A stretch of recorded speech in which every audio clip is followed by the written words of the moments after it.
አብርሃም ታስሯል ብላችሁ ለተጨነቃችሁ ተፈቶላችኋል። ሩታ እኔ አላሳሰርኩትም። በእርግጥ በእኔ ላይ አንድ ነገር የከፋ ነገር ካደረገ እኔ ከውሳኔ ፍንክች አድርገዋለሁ፣ አሳስርሃለሁ።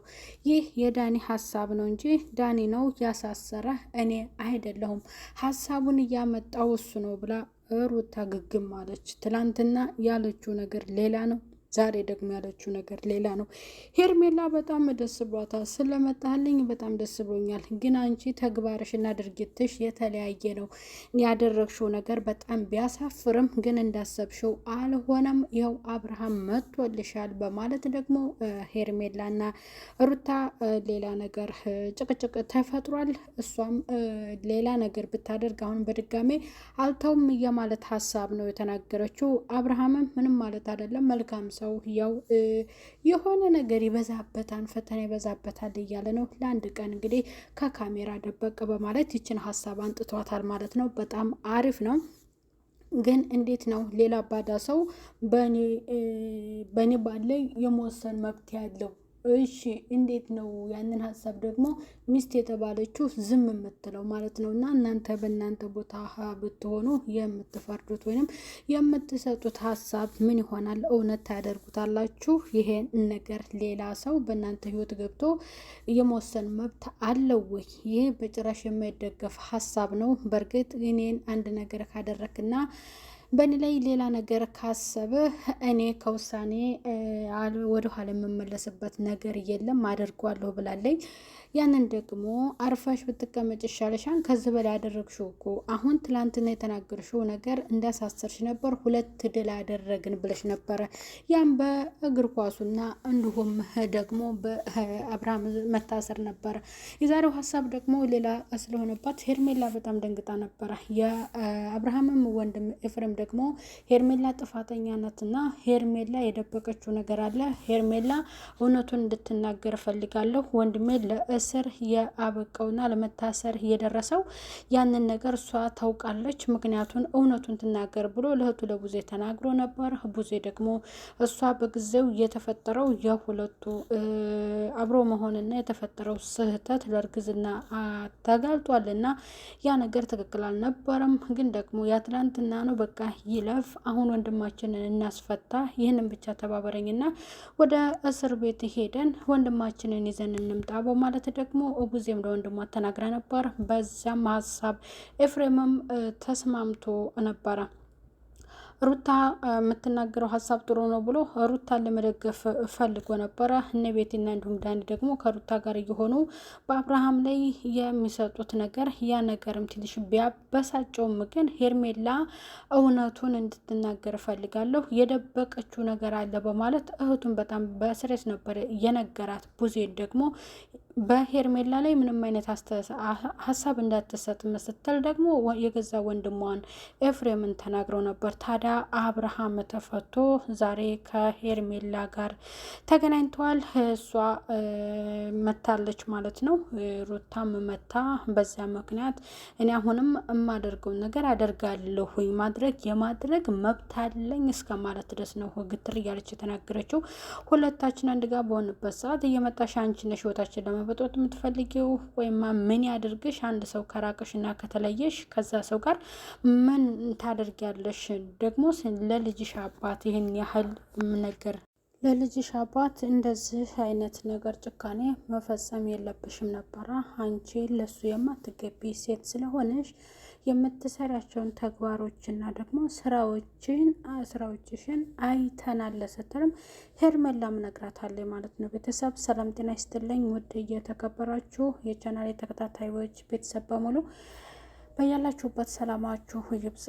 ለቻናሉ አዲስ ሆናችሁ ቤተሰብ የሆናችሁ እንዲሁም ቪዲዮ ላይክ እና ሼር በማድረግ እስከ መጨረሻው ተከታተሉ ትላለሁ።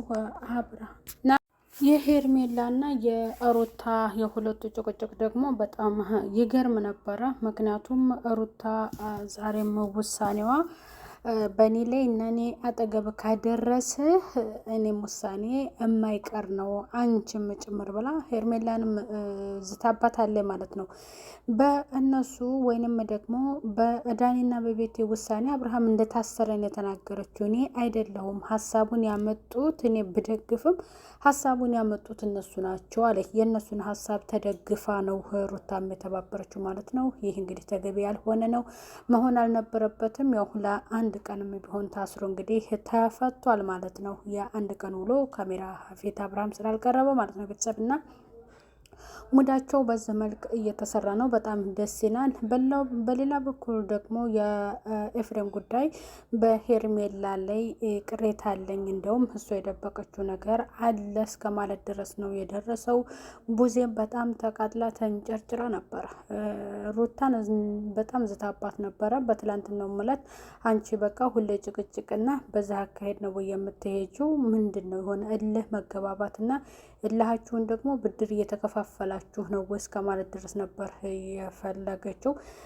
በሚመጣው ነገር እኔም አልፈራም፣ ግን ምሰገውና እኔም በቃ ላደርግ የምፈልጋቸው ውሳኔዎች የማልደራደርባቸው በቤተሰቤ ጉዳይ ነው። በቤተሰቤ የመጣብኝ ነገር ደግሞ እጋፈጣለሁ እንጂ ወደኋላ አልልም እስከ ማለት ድረስ ቡዜ ደርሳ ተናግራለች ማለት ነው። ወንድሟንም ተቆጥታ ትንሹን ኤፍሬምን እንዲጠነቀቅና ከሩታ አጠገብ የሚለውን ነገር እንዳያደርግ፣ ምክንያቱም የሩታን ሀሳብ እንዳይደግፍ ያንን ነገር ነግረዋለች። የሄርሜላ ጉዳይ ከሄርሜላ ጋር አሁን ሄርሜላ ለምን ጠፋች እስከ ማለት ድረስ የደረሰው ሄርሜላ የራሷ የሆነ ችግር ቢኖርባት ነው እንጂ በሰላም ቢሆን እንደዛ አይሆንም ነበር እስከ ማለት ድረስ ነው የደረሰው። እንግዲህ ሩታ ወይንም ከሩታ አጠገብ ትላንትና ሲፎክር የነበረው ዳኒ የሰው ባል አሳስርኮ ብሎ ወንድ ያጫወተው ጀግና የሆነ ጀግና ነገር የሰራ የመሰለው ማለት ነው። ይህ ተገቢ አይደለም። በእውነቱም ስታሰቡት ተገቢ አልሆንም ሆነ። አሁን ድራማውን በምትሰሩ ሰዓት ምን እውነት ነገር ተማርኩኝ ብላችሁ ማሰብና መወሰን አለባችሁ። አሁን ከነሱ በድራማ እንግዲህ እንደተማር ነው የሆነ በቃ ዘና የሚያደርጉት ነገር ጥሩ ነው፣ ተመልካች ይስባል። ግን ደግሞ በጥንዶቹ መካከል ሌላ ህይወት መግባቱ ይሄ ምንም የሚያስተምር ነገር አይደለም፣ ጥሩም ነገር አይደለም ማለት ነው። ምክንያቱም አሁን ዳኒ መግባቱ እነ ቤቲ መግባት እንደገና ደግሞ ያ ህይወት ካልጣመው ወደ ሄርሜላ ጋር የሄደበት መንገድ ደግሞ ያም ይሁን ግን ደግሞ ሄርሜላን የሚያዩበት እና እሷን የሚመለከቱበት ደግሞ ጥሩ አልነበረም። በቃ አንድ ሰው ከተለያየ የተለያየ ነው አይደለም።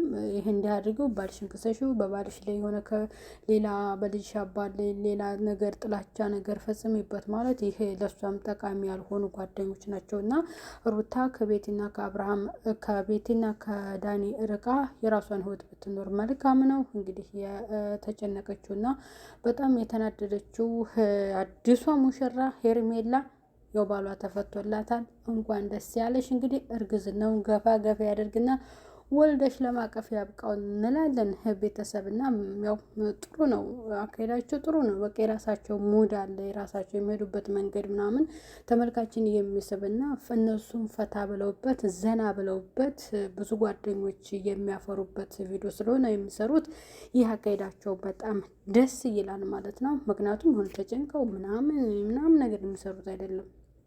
በጣም በትንሽ ነገር በቃ በጥሩ ሀሳብ ይሄዳሉ፣ ተመልካች ይስባሉ። ያ ነገራቸው ተወዳጅነት አፍርቶላችኋል ማለት ነው። እና ቤተሰብ የአብርሃም መፈታት ደስ ያላችሁ፣ እንኳን ደስ ያላችሁ። አውለ ድራማው እንኳን ደስ ያላችሁ። ሄርሜላ ደግሞ በጣም ትናደዳለች። አሁን ሄርሜላ ደስተኛ ናት። ሩታ በጣም ትናደዳለች።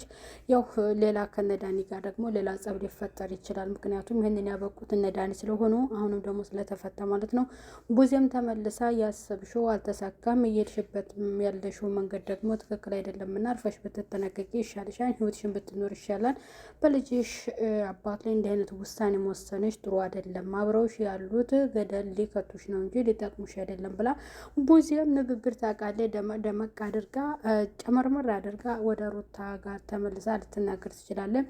ኤፍሬም ደግሞ ሄርሜላን ይቅርታ ሊጠይቅ ይችላል። ምክንያቱም ሄርሜላ የደበቀችው ነገር አለ እውነቱ ውጣ ስላለ ያንን ባላየው መንገድ በግምት ብቻ ስለጠየቀ እሱም በሌላ ሀሳብ ሊከሰት ይችላል።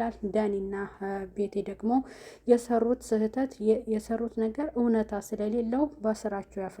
ምክንያቱም ሁሌ በእነሱ ጋር ሆነው ነው የሚሰሩት እና ከህይወታቸው እነሱ ውልቅ ማለት አለባቸው ሲጀመር ማለት ነው። ስለዚህ ሄርሜላ ከሀገር እንወጣለን እንደዚህ የምትጨነቅና የሚያስቸግሩን ከሆነ የኔ ፍቅር በቃ እንሄድላቸዋለን፣ ምንም እንዳታስብብኝ፣ እንኳንም መጣህልኝ፣ እንኳንም ተለቀቅ ተፈታህልኝ፣ እንዴት እንደጨነቀኝ ብታይ የኔ ፍቅር ብላ እሱ እንግዲህ ሳም አድርገዋለች። እሷን መታ ነበር እሳይ አሁን ሄዳልናለች፣ በቃ ምንም ነገር እንዳታስብብኝ ብላ ነው አብርሃምን ያቀፈችው። ተቃቀፉ ችግር የለም ማለት ነው፣ ያዝርቅላችሁ እያለን እኛም በምትሰሩት እኛም ከስር ከስር እየተከተልናችሁ እናንተ ያላችሁበት ልንደርስ እንችላለን ማለት ነው። እነሱ እንደሚሰሩት ነው እኛም የምንሰራ። በያላችሁበት ሰላም ቆዩልኝ። ቻው ቻው።